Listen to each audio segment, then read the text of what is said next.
When you stop talking to yourself and are simply aware of what is, you suddenly find that the past and the future have completely disappeared. Alan Watts.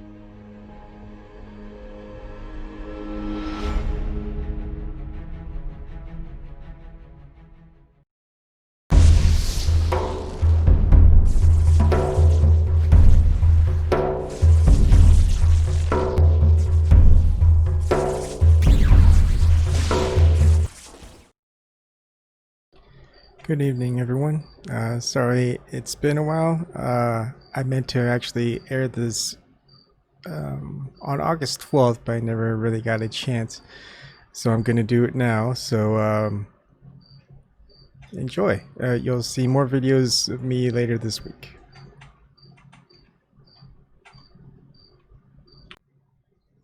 Hello. Hi, Ariane. How are you doing? I'm doing good. It's been very hot today. Very hot, very sunny for Belgium.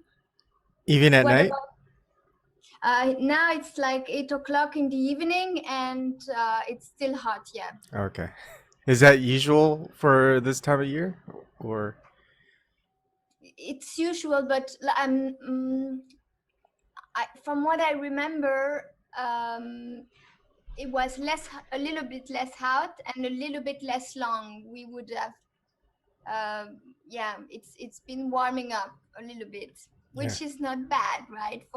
Because people used to complain a lot about the rain in Belgium, which it's true that it rains, but less and less. Yeah, I used to live in Seattle and it rains there a lot. I don't know if it compares to Yeah, that. I think it's kind of similar weather.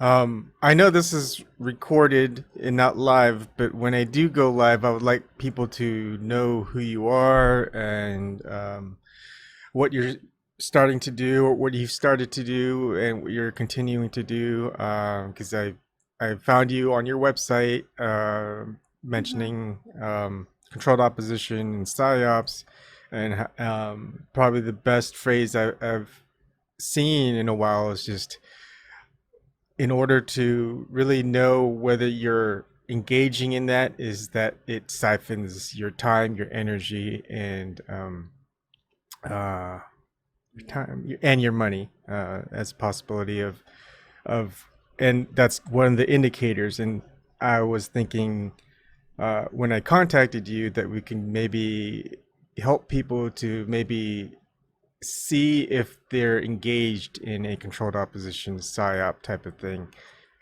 what might be some underliers, and things like that. So anyways, this is, I guess, your intro, so go ahead.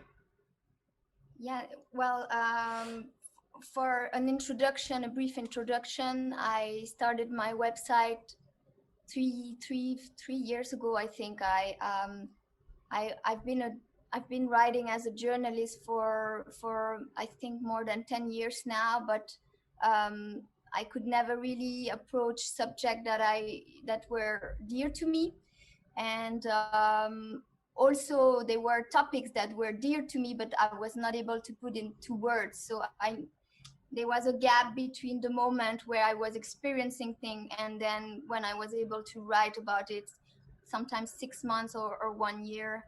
And then I started to edit videos also to have a format that would appeal also to people who are not so much maybe into reading long article, though I try to compile the strict minimum. And I inspire myself a lot from my personal experience, you know, like from first the abusive pattern that were repeating in my family and that I had to kind of go through and then become aware that it was repeating and then transmute. And then I had many different kind of cult experience, and I think controlled opposition can be also like reduced to it's a cult experience, and it has all the quality or the red flags of a cult experience. So I had many different types. They were never the same. Some people say that you repeat the same experience, but it wasn't the case. It was always a different angle of deception, going through my psychic patterns and uh, tapping into my early childhood trauma, I think, like it is the case for most of us. And that is why it's so hard to see that we are in the middle of that, because that's all we know. And that's how it works, I think. And I would also be interested to hear, you know, maybe you have example of your own life, or you can bridge with your own personal experience or your own observation. Yep. And so people don't know that we actually had a conversation before this one last week, just so we can see if we're just kind of in sync, I guess, with the things that we are experiencing and looking into and things like that. So we do have some things that we'll probably engage again into, and I may have to stop just to kind of. I I always have to keep in mind that there may be an audience that listens that may not understand certain topics or the in-depth knowledge, I guess, of some of the topics that we're going to go through. And of course, there's going to be many people who don't even want to engage in it, right? But you don't have to worry about that. um, so, can you explain maybe, I mean, if you want to, like a, is there any specific cults or that you can mention, or what is an underlying thing that you've probably experienced throughout all the cults, like the initial how they engaged in you for the first time, and then when did they expect you to engage them back, and that's when they like really went after you, or did they just keep coming after you without even if you're just disengaged, whether you wanted to be attached to them or not? There has been different kinds. There have been some more conscious and malevolent, and some more just unconscious. And usually it's the whole I think a lot has to do with thought injection and remote mind control for me. So I would get thought injection that would push me in a direction, or there's been also some intervention from AI. Something will appear on my social media, and then that will be a trap for 3 years sometimes. Or, you know, I had that with people doing healing, like yeah, people facilitating healing or presenting themselves like this. um, and so I'm a curious spirit. If I see something appear, I will look into it. And usually what it does, it goes right into my codependent pattern, right? So basically, mainly I had to deal with a lot of narcissistic profile because of my codependent, submissive, people pleasing profile. That is a perfect match for this kind of individual. And it started with, in my life, it started with overt narcissism when I was 15. And then it had to go to more subtle layers, like covert narcissists. And then covert narcissists playing with also forces that were beyond just the normal game player, I would say. It was more with, I would say, spells, and um, also layers of forces that were more. It was not just an individual. And I think that that's what we have to deal with when we see cults, like also a lot with the tantra cults. There is all this sexual energy is with a lot of force, like hidden layers of force that are adding and to the complexity. So to understand how complex it is when you're in the cult, or you're unable to see, then you have this concept of Stockholm syndrome, where have a lot of sympathy for your abuser and you are unable to see them as they are. You see them as your psychic patterns allows you to see them. And then because usually you're gaslighted, you don't know where is your center. And we all have been gaslighted from early on, and the gaslighting still happening very, very much right now with the crisis that we are. It's a lot about gaslighting and inverting everything. Like the freedom fighter are the freedom denier and Yeah. vice versa. I think my favorite from George Carlin, he was a comedian. Uh, he would mention, firefighters fight fire, so what do freedom fighters fight? Right? If you think about it. So, um, anyways, sorry, I always come up with those little segues. Marijuana, when you're talking about how a lot of these things just seem to manifest. So when I took marijuana for the first time and I went through it, I noticed that it amplified whatever I was thinking or feeling. So if I was feeling like everything was funny, it would amplify that everything was funny. So I would laugh more and I would think about how it was amplifying how everything was funny. So I would keep laughing more and more. And what made me laugh more was if that was the same effect that other people had. One of the people that I was with that was smoking marijuana was saying that whenever she smoked, she would get horny, and so I was thinking that if she it would amplify her horniness, and that just made me laugh more because I don't know, it was just a weird amplification feeling. And I'm thinking right when you mentioned how you would see these um, ideas or entities or whatever it is going in that you're noticing in your social media, it makes me think of how a lot of the marketing now that's AI driven or based on an algorithm is based on what you're looking for in your search engines, based on your shopping habits, based on all of that. You have your habit specific ads, right? So if you're looking for shower curtains, when you're reading an article, you see an ad on shower curtains, and then it kind of it's that self amplification, right? So it's keeping you in this loop, and it's amplifying that loop by always seeing the things that you were looking for reappear, and they can get stuck in a loop. And I wonder if that might be something that I might want to look into, or you might, if you've looked into it. Just what are your initial thoughts on that? So it's very interesting what you say, and I also noticed that sometimes beyond the data collection, they can also kind of predict. I think it's a predictability, or sometimes even read the mind, because I had sometimes marketing or commercial suggestion with something that I just had thought about. But I don't exactly know what kind of technology they have. I just know what I experience.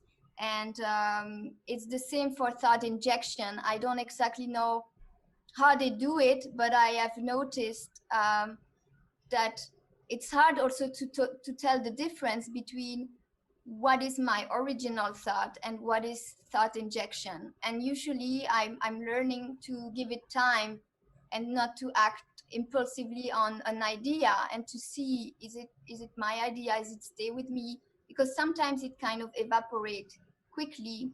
And at a time where I was microdosing or working with entheogen, but I don't do it anymore because I get a lot of thought injection.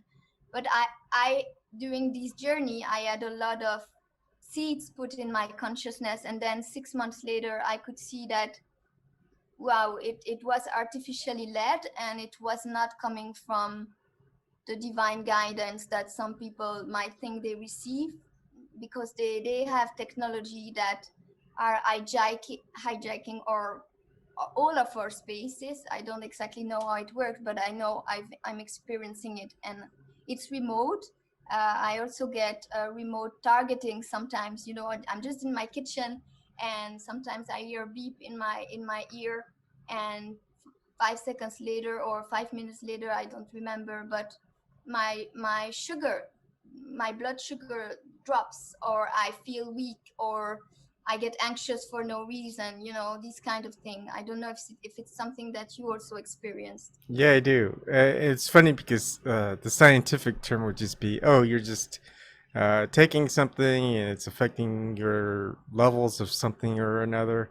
I just find it funny how people just, uh, I mean, there's no scientific evidence that that is that. They say like it might be a side effect of something, but they don't have scientific studies. So everyone just kind of resorts, oh, this is the scientific theory of what it is. And instead of researching into it, which science should do, it's just kind of, let's just put it to the side. This is what it is. It's science, even though it has no backing of science. Um, so yeah, I agree. There's some weird influence. What's funny is because I've been kind of going through a lot of Alan Watts' stuff, which he goes through a lot of stuff on Zen, Buddhism, Hinduism, Taoism, and he states that we don't have thoughts of our own because of the language and the culture that we were raised in, and so our thoughts are coming from that aspect because everything that we think of, if we think of in terms of what we how we say things are rather than we how we actually experience things are, then our thoughts are coming from that rather than our own thoughts. Which, if you have, and I think I want to do a topic on this, but it's just kind of an idea of like meditation. Meditation is to focus on not focusing, but in doing meditation, you're focusing, because if you're trying to focus on non-focusing, you are focusing. So the idea is to not meditate in order to not focus on focusing. And so things are kind of backwards inverted, but people won't get it till they get it. And of course, Alan Watts, he says the same thing. You don't meditate to become Buddha, right? And so I just think it's interesting, not to think of it that way. Think of it your own way, right? Rather than think of things in terms of how we're told to think. So a lot of that's like logic, right? We want to think, step by step, compartmentalize this, compartmentalize that, use this terminology for that concept, that terminology for that concept. We don't see the entire experience. Experience isn't quite the right word, but it's just like seeing the big picture. But again, the word concept's always getting away. It's not a big picture, or a big video. It's just a thought, but it's your own thought. It's not a word thought. It's not a image thought. It's just a creative.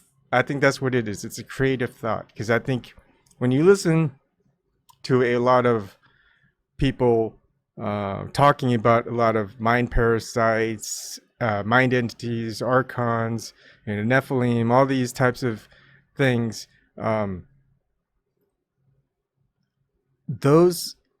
they always state that they're not creative entities. So a lot of our thoughts that aren't creative, it just follows the same pattern as everyone else can think it, right? That's what we say. It's not logical. You have to follow logic. So everyone thinks logically and everyone thinks the same way. But to think creatively is not to think in a pattern. So it's hard to break away from it, because we're so set on trying to explain things in a language which doesn't translate very well. And I think that's why artistic people, creative people, they can detach themselves from that and And when we look at that artwork, we're just amazed and inspired. And sometimes we don't even have words to explain how we feel or what we think about that artwork, but it speaks to us in certain ways.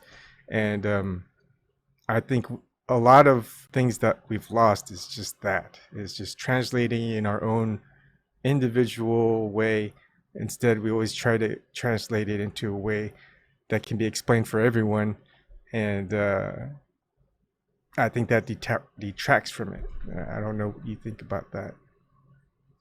Yeah, I feel happier as I kind of go back to my own creativity, and everything is done so we are not imaginative people, or to steal away or to direct our imagination. And that's why the entertainment industry exists, and that's why they project, when you think about it, all these like disaster movie and also epidemic movie have been programming what we are experiencing now.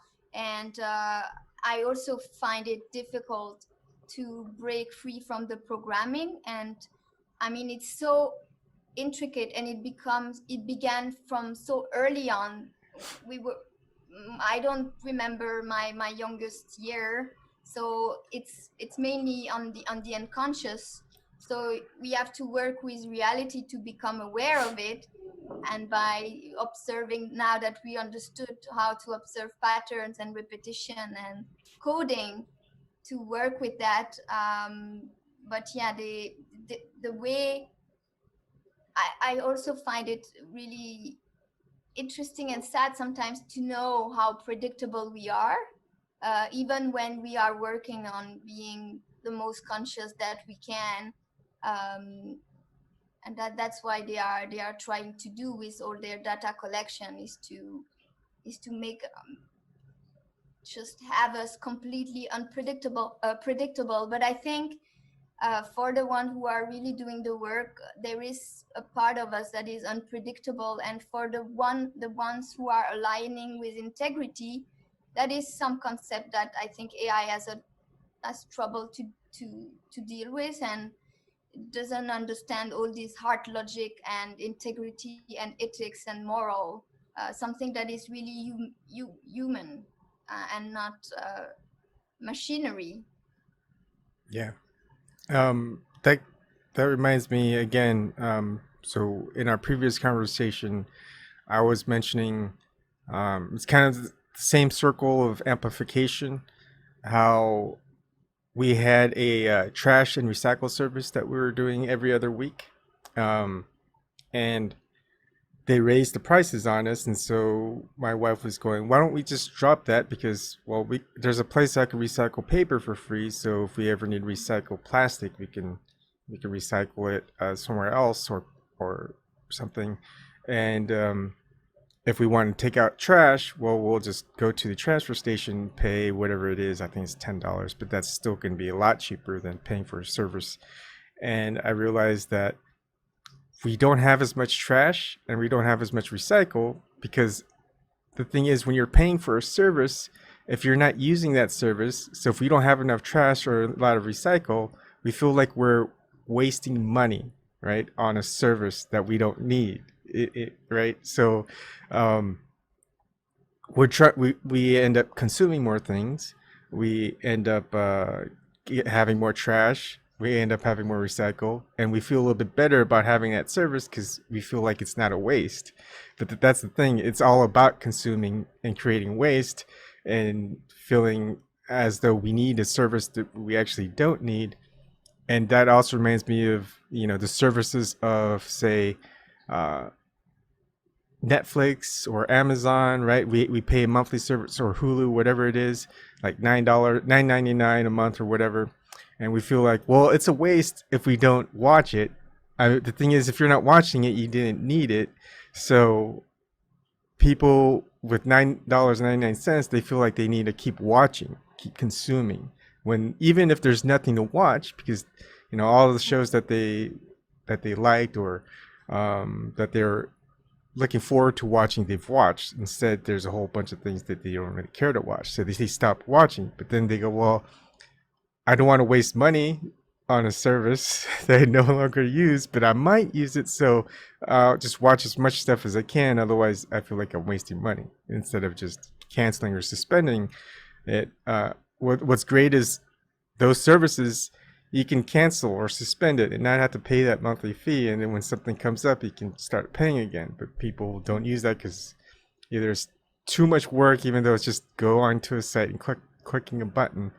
Um, but anyways, what are your thoughts on that aspect of? Yeah, I try to keep very clean with my subscription. And I noticed that people generally need inner space to be able to even unsubscribe, even if it's a simple action that takes 5 seconds or like 30 seconds, let's say. When we are overloaded, then we don't have the space to have this clarity. And I think that's also why else is so important, because once your else is compromised, or you know, if we are swimming in acidic tissue, then it's really hard to be clear and to have this clarity and to switch off. And that's why we are attacked at every front, possible, to diminish our clarity and our ability to be present. And yeah, I really feel very fast when something doesn't serve me anymore, when it has served its purpose, but then at some point maybe it becomes a habit.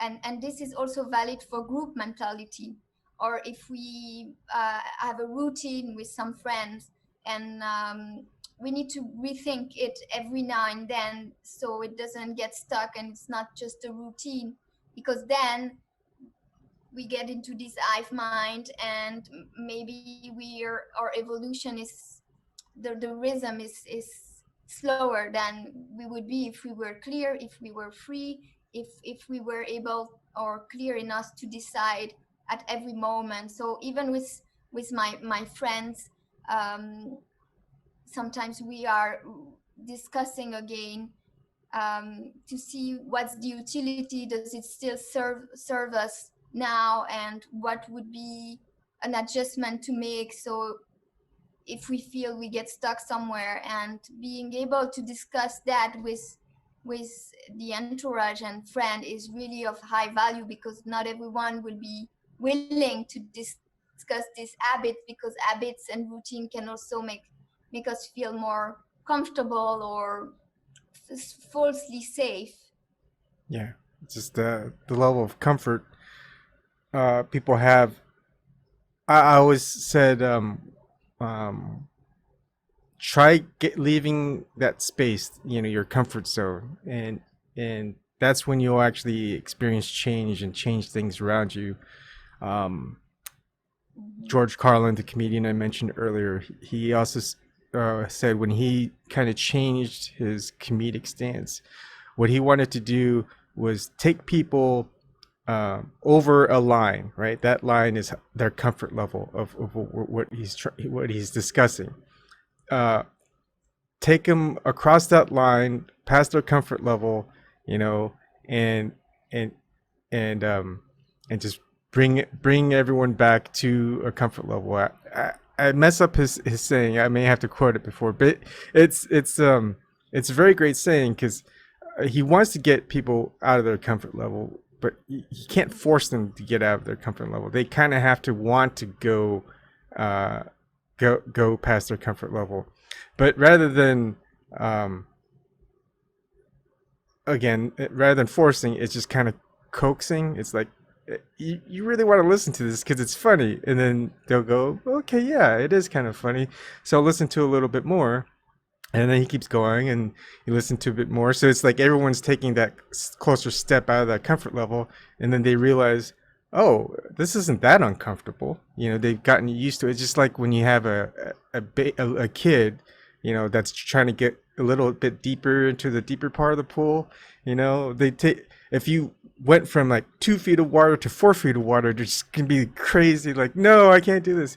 But you coax them, like what an inch at a time. They're like, okay, and then it starts getting to a certain level, and they're like, okay, I know, I'm not used to this. But then they're kind of ready to hold their breath for a little while and go back a few inches. You know, it's the same concept.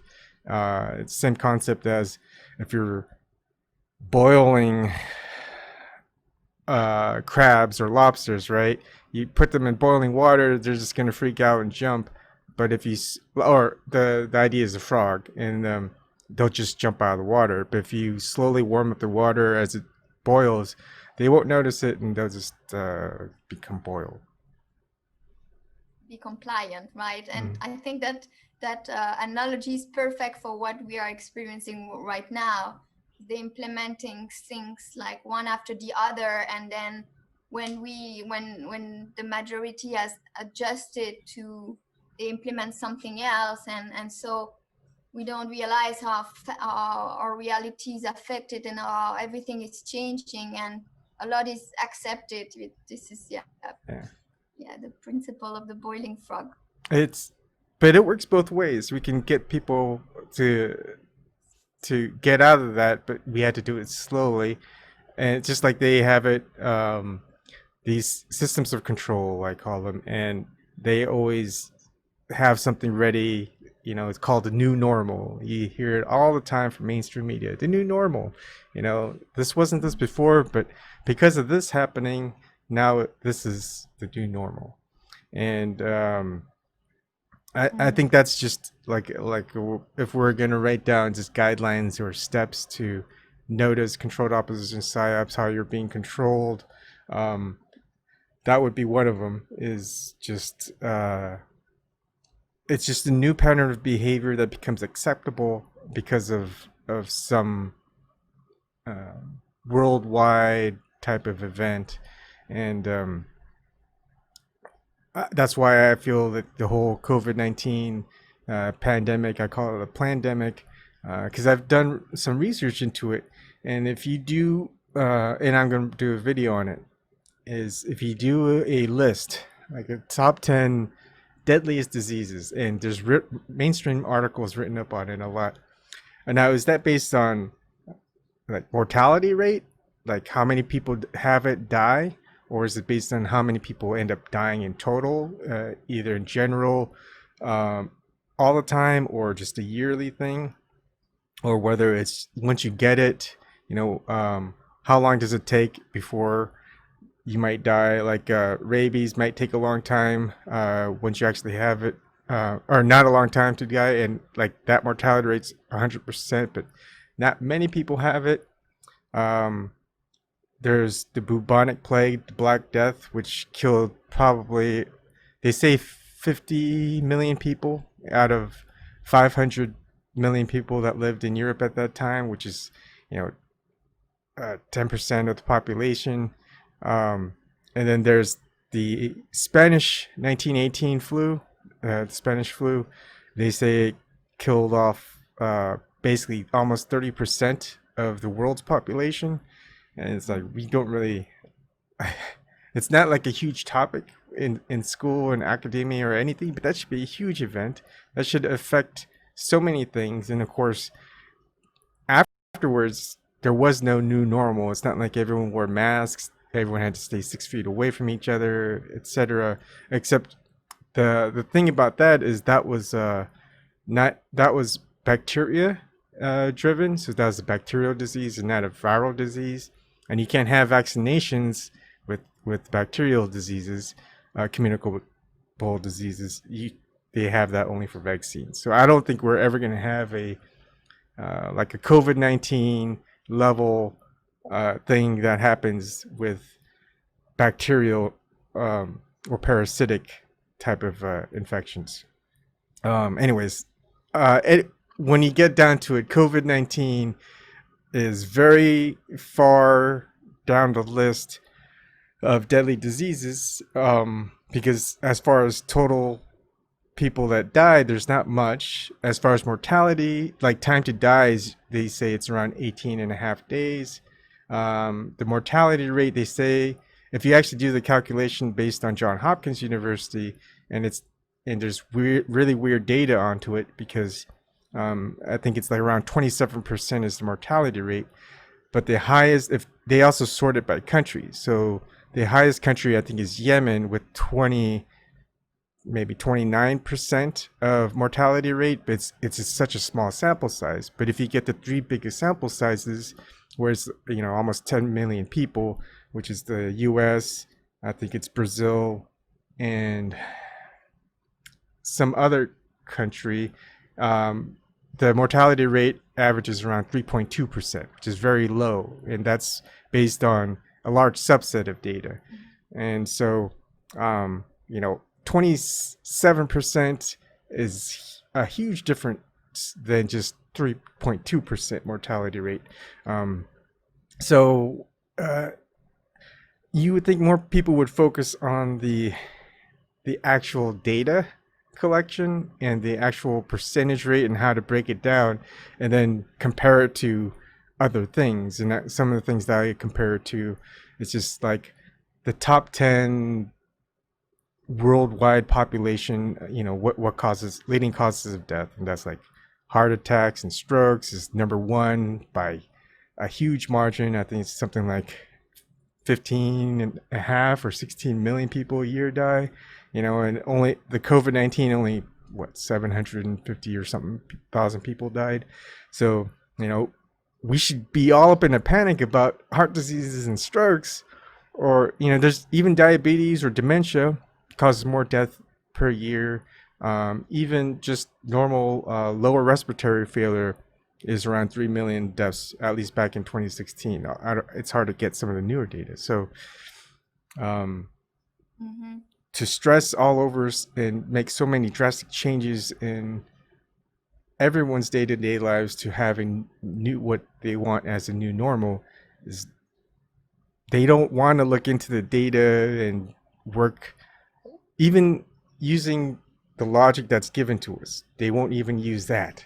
So it's very difficult to sometimes talk with certain individuals about it, because they don't even want to engage in just seeing how things are from the perspective that it's given. And one of my things is I always try to provide the data directly from the horse's mouth, whether it's through a .gov site, .edu site, any control system. I want to use their information and just use it against them. People just won't even use that because they say it's just a conspiracy theory, and that just shuts down all conversation.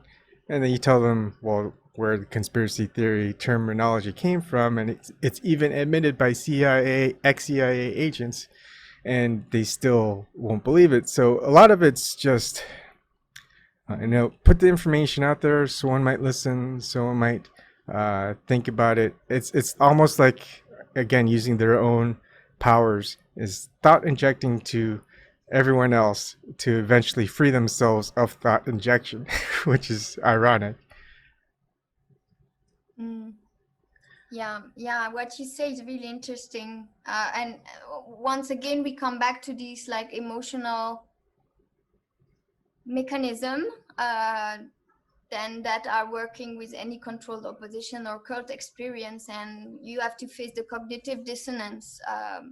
But I believe there are ways to either plant a seed, or I think what people need the most in general is to be treated kindly.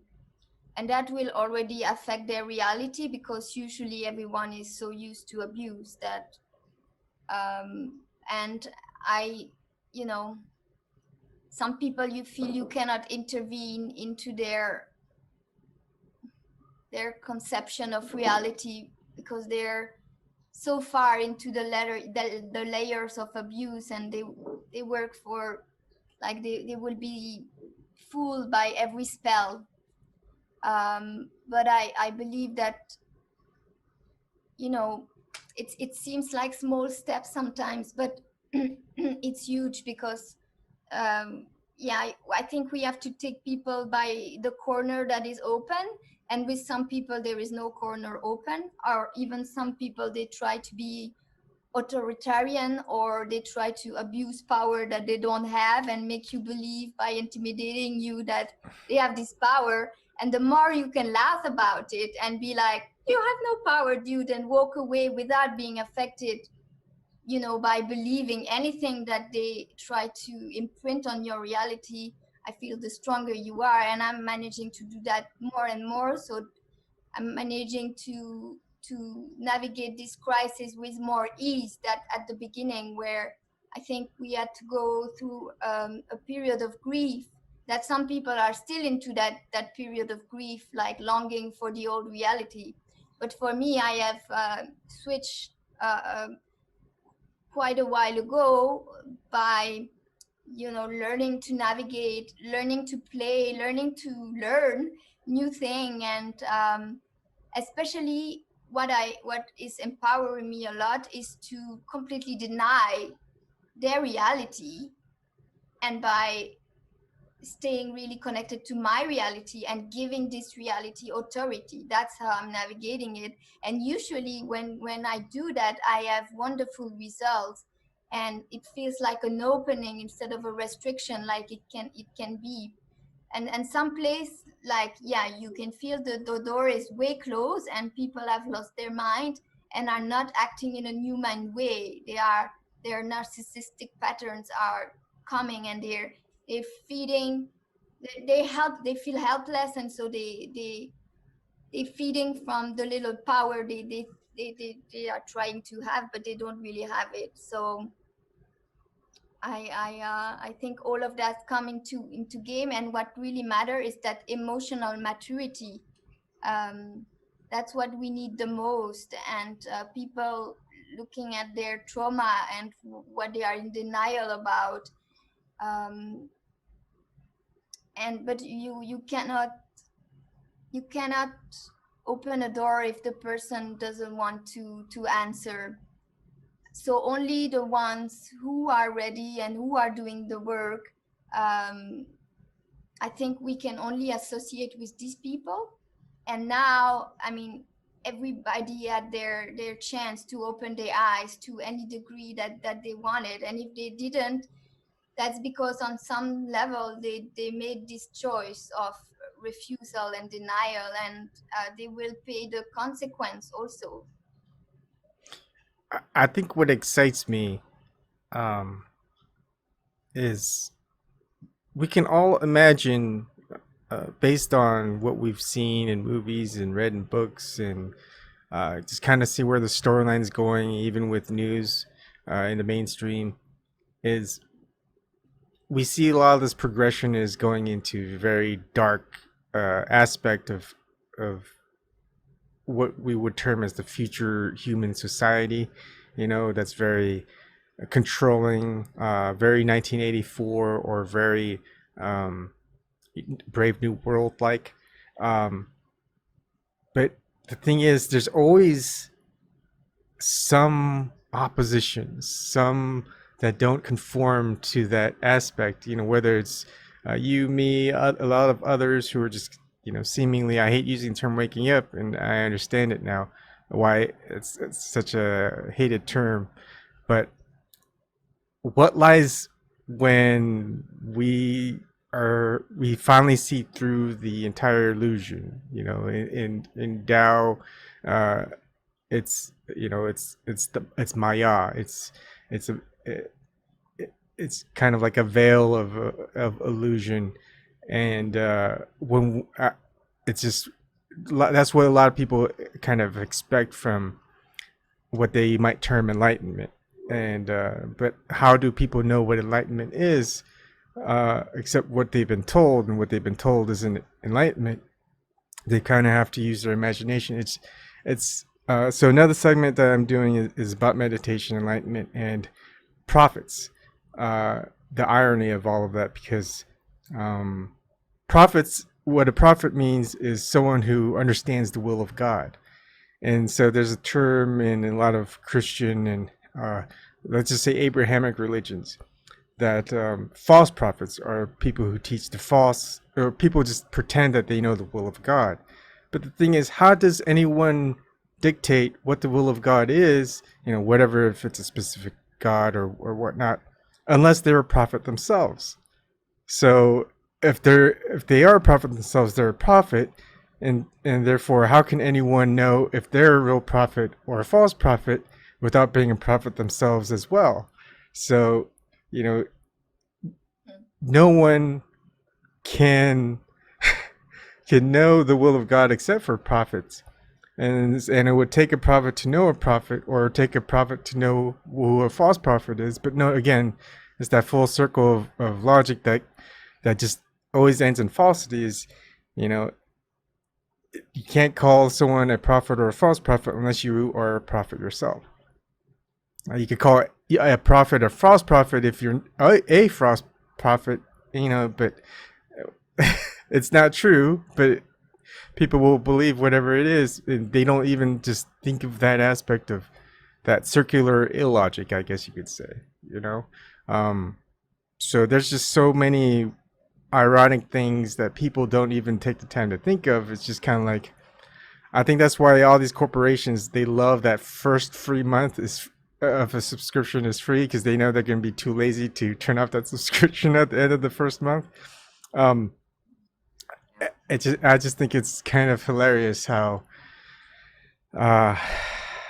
they play into just the human psychology, or I would just say psychology, the study of the mind. And again, that's a piece I did before, is magic, like the illusions, like magic tricks, is just psychology. They understand how a person's mind is going to react and what they focus their attention on.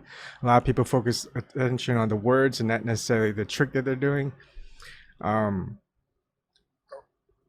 There's a show called Dark, I think, and there's a kid that does magic trick. And what's funny is someone asks, "How did you do it?" And the kid replies, "It's not how I did it, it's when I did it." Because the trick is done, but it's just a lot of distractions.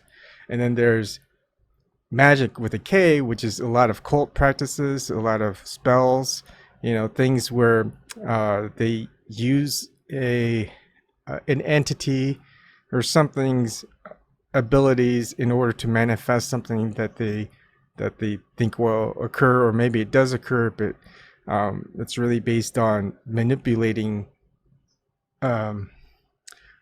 or using the mind's forces maybe against itself. It's just kind of like, maybe it's minded judo, right? And then there's what I call miracles. It's the highest form of, I guess if you want to call it magic, but you're not calling for it. You're not praying for it. It just helps you along your way, and then you realize it. It's not just a coincidence, it's not a synchronicity. It's definitely a miracle, and I know we discussed this on our previous conversation. And so that's something that we might want to maybe show people is, think of all these coincidences, all these synchronicities. Maybe they weren't. Maybe they were miracles. You weren't praying for it. You weren't casting a spell. You weren't worshiping something.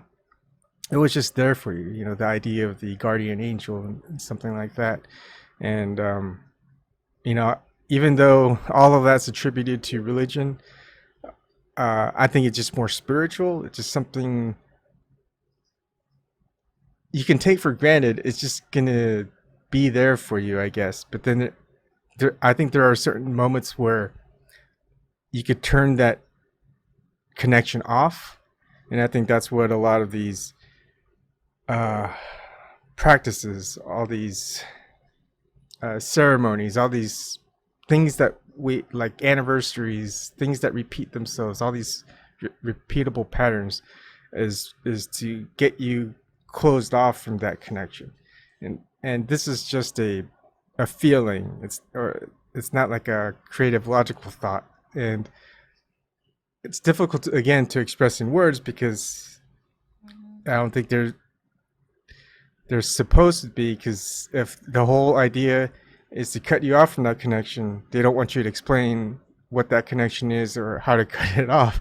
So like how it's we're gonna have to find some creative way to express something like that, and it's just not. Maybe I think that's what it takes, to get a lot of people freed free to connect. I guess you could say is get people free to connect rather than free to disconnect, you know, or maybe in order to connect to what is more real, you have to again disconnect for something that is more false. So, but again, we're using just language analogy in order to express something that's more experiential that cannot be translated. That's where however we try to translate it, it's just lost. And um, anyways, the whole idea is just exciting because we don't know what lies on the supposed other side or what lies just right in front of us. It's just, I mean, it's just we've been blinded, I guess, for so long. It's like we don't really realize something that was right in front of us all this time. Uh, I don't know how you feel about that, or if that's just kind of like if you just kind of explore your feelings, just what comes out, what comes bubbling to the surface. And for me, that's that. It's just that excitement. Is that we don't know what's going to happen next, and it's definitely not going to be what the control systems say is going to happen next. And it's just a funny feeling how it's just going to turn out. And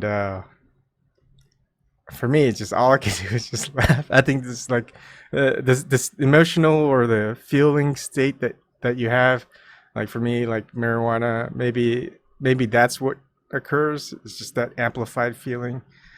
So that might be the aspect that I might provide to those around me. It's just that happy, weird, funny feeling. No explanation. It's just like when you just laugh and you try to stop laughing, instead you laugh more and then it becomes contagious and other people laugh. Nothing funny happened. It's just how they notice someone laughing so hard and trying to stop laughing, and in order to do that they just laugh more. And then I don't know. I think when you laugh, you are denying what they are trying to present you as a future, and the denial is so strong because the frequency of the laughing and humor is like make it collapse. Yeah, I guess I could see that.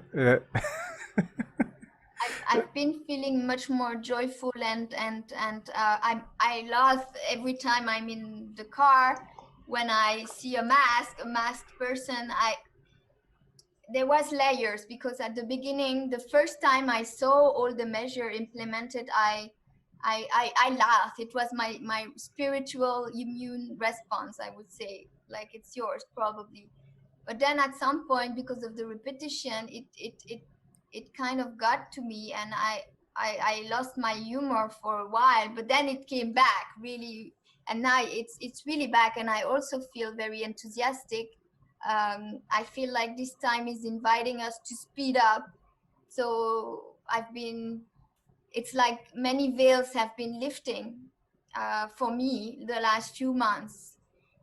Veils that had to do with artificiality or implants, and I could not see, and now I can see. Okay, what's the most important for me right now?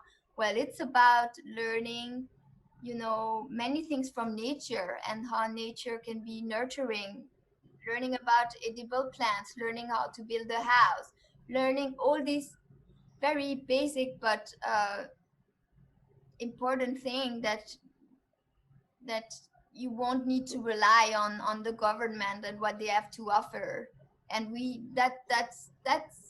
that's it. That's what I'm working on and will be working on the next few months and weeks. There is much more to learn, like survival skills and independent skills and autonomy and self-sufficient skills and how to work and create your own magic. And there is much we can do, and also reflecting on anything that we don't really need, like all these things that are maybe time consuming, and that maybe don't add value to our life. And I feel there is really a reality split with people feeling a call for this community lifestyle, and who are gonna gather their strength together and live more simple life, and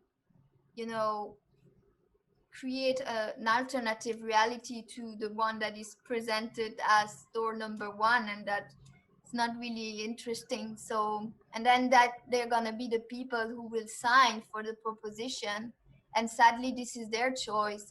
And I have learned also to respect everyone's choice and not to be torn apart by that, because if I'm torn apart by that, it's gonna be excruciating, and it's gonna be it's too many people are their foot in. So I'm willing to work and create and imagine things with the one who have been doing their work, and who are reclaiming their creative mind, and who are not stealing from other. Or last time you were mentioning someone who was repeating everything you were saying and presenting it as it was their own, and a lot of people are doing that, and this is like counterfeiting the work of, like, the creative and imaginative thought of someone, and presenting it as your own. And that's what a lot of gurus and also controlled opposition agents do. They are usually good researcher. That's what they are. And usually they are charismatic. Usually they have narcissistic wounding that captivates, that fascinates. So Give me a second. My daughter's calling.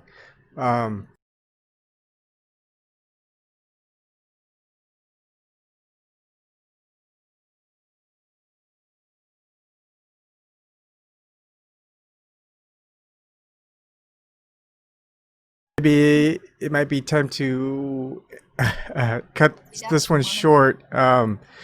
She's meeting her teacher at 2:30, but maybe she came early. So I just have to see what it is. Um, but anyways, before we head out, what are your thoughts on how to title this conversation? Like, do you have any suggestions on that?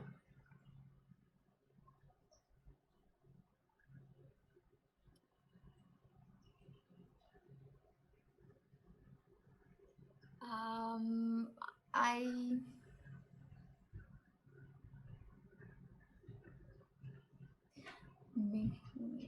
something like reflection on, I don't know, mind controlling, or how to, I don't know, you know better, right? Okay, I'll think of something.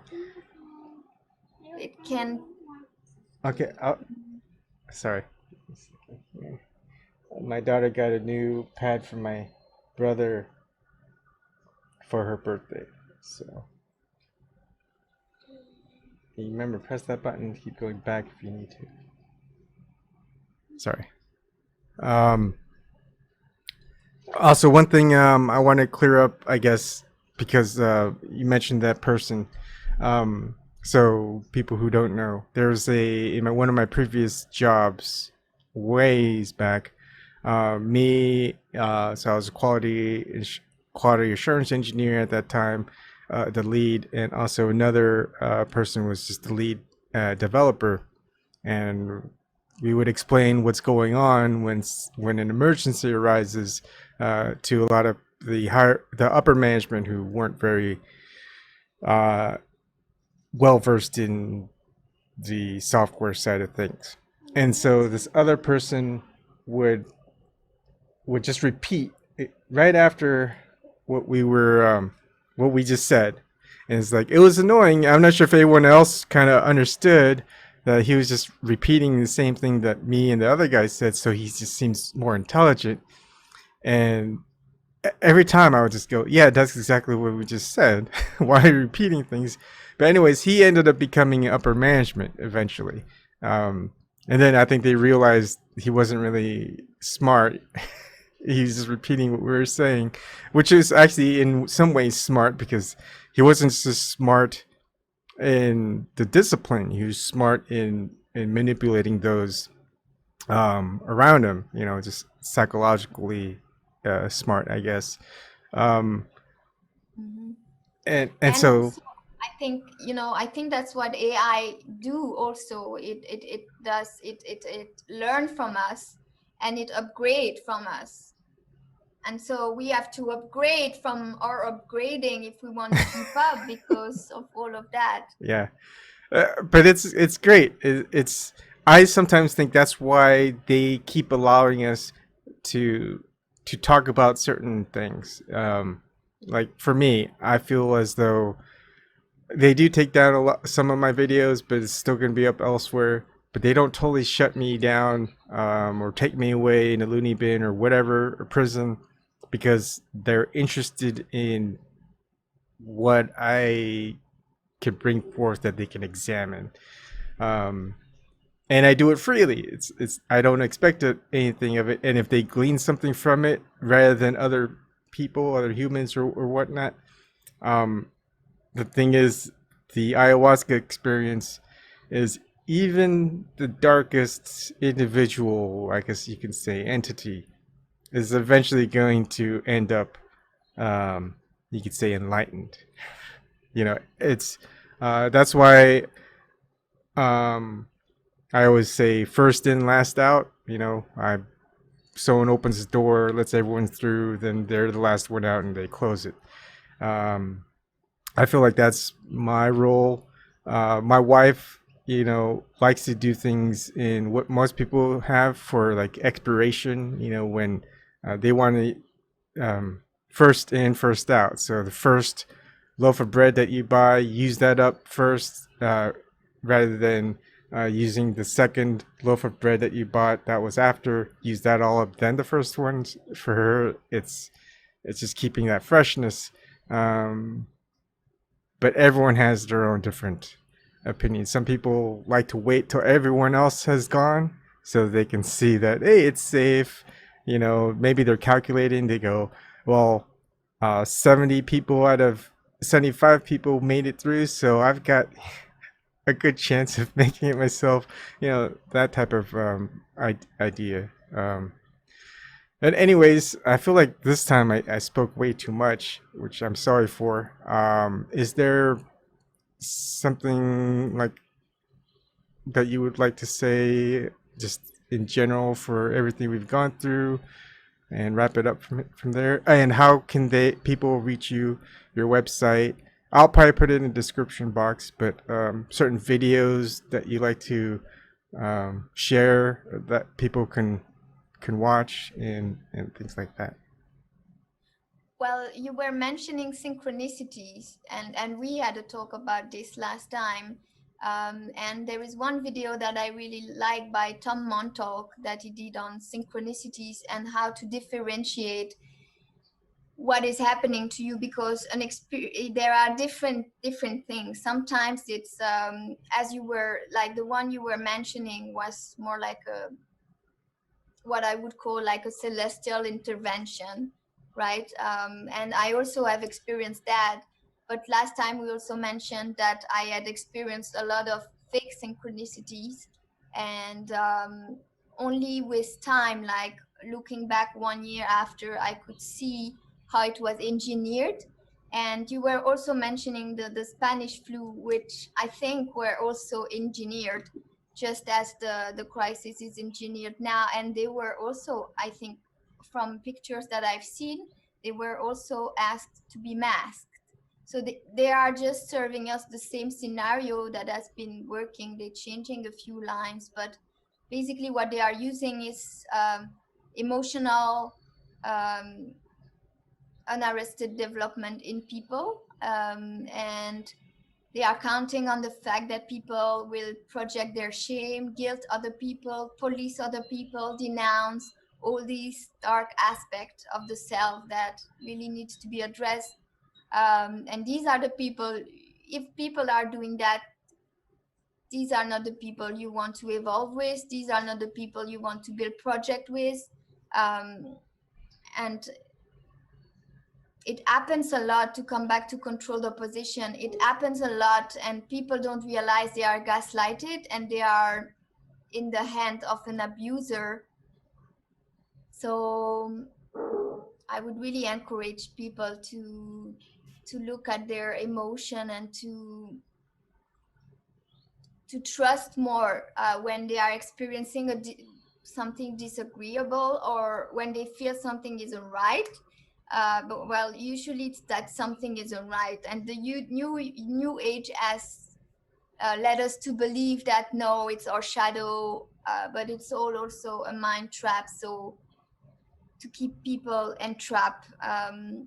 So what I would like to close with is that, I guess, and yeah, just I think we touch a lot on the brainwashing, and I mean, I think what we can do is also share our own experience, share our own observation, share our own testimonies, and as long as it can be done in respect and in a true two-way conversation. That's something that is also missing from the cult experience. It's generally a one-way experience, and you are kept beneath, you are kept underneath. There is a hierarchy, and you are made to feel less, unworthy. You are usually not listened to, not validated, not recognized. Not that everyone can recognize us, because each of us is unique, and sometimes the majority, all they can recognize is spells. So it's not always easy. But people can reach me out at my website, ariapersei.com. Oh, well, you will put it in the description box. And I also do one-on-one consultation. There is one of my passion also is health and detoxification. So I guide people with that, and I also guide beings into their deprogramming journey, because I journey quite far into mine, and there is much that I have deprogrammed, and it allows me to move much more freely now. I think the first steps are the hardest, but once you realize how you can move through the fabric of this reality, then it's easier to do it on your own and to work with the material that is being brought to you every day. So I write articles on different subjects, health, but also codependency, animals also who don't have a big voice and who are underrepresented. Yeah, I create also inspirational videos. At least I have created not so many, but 3 or 4, where I try in a short video to share a vision and a message, and also an empowering message to kind of bring people back to themselves, and help them connect to the dormant knowledge that is inside of them. And because I think no one is awakening others, it's always a personal choice. We are reawakening ourselves because we are willing to do so, or we are not willing for some other people. Yeah. Thank you for that. And thank you for our conversations. I do know that when we do have a conversation, it sparks some of the dormant ideas or memories that I left dormant for a reason, because I wanted to access them later, and so I'm grateful for that. Anyways, thank you for joining me in this conversation. I'm going to end the recording, and then if you want to just talk about to access them later, and so I'm grateful for that. All right, so that was my guest that I had a conversation with, Aria Persei. She's great. I unfortunately, I talked a lot with this round of our conversation. We had just kind of like a initial interview. She just wanted to see where I was coming from. I mean, it's just kind of weird when someone just kind of reaches out to you from the internet. And but what's great is, I mean, we're on separate paths, but our paths have crossed, and just, you know, I feel like I'm just the lighter that's on, but I just need a spark, and she just has that the flint and steel just to spark some of the things that have been just kind of ready to ignite, ready to go, you know. And there's a couple of things that I do want to touch on and have some deep conversations about. If it's just myself, I'd love to do it with other people. And some workshops. I think I'm going to try to do some stick figure illustrations or something like that live. Just kind of explain some concepts, although the concepts you really don't, it's just one of those things. It's like a step ladder, right? You don't want to keep that step ladder around because it's just going to be in the way, but you do need that step ladder to get to a higher place sometimes. So just think of these workshops as that. You don't really want to focus on the step ladder reaching that height and the concept. You just want to understand where that concept's trying to lead you in a way where you don't focus on the concept itself. It's too much. All right, so that's it for tonight. I'm going to try to do more, if not tomorrow. Tomorrow's, unfortunately, happily, I'm happy that it's been a certain length of time, my wedding anniversary to my wife, but you know, you also want to break away from a lot of these vicious cycles, I guess Alan Watts would call it too. It's just something, appreciate things how they are rather than some measure. You know, by what measure do you measure? I mean, it's describing the indescribable. That's what we're going to try and do, I guess. Anyways, thank you for joining me tonight, and hopefully I'll see you around. Good night.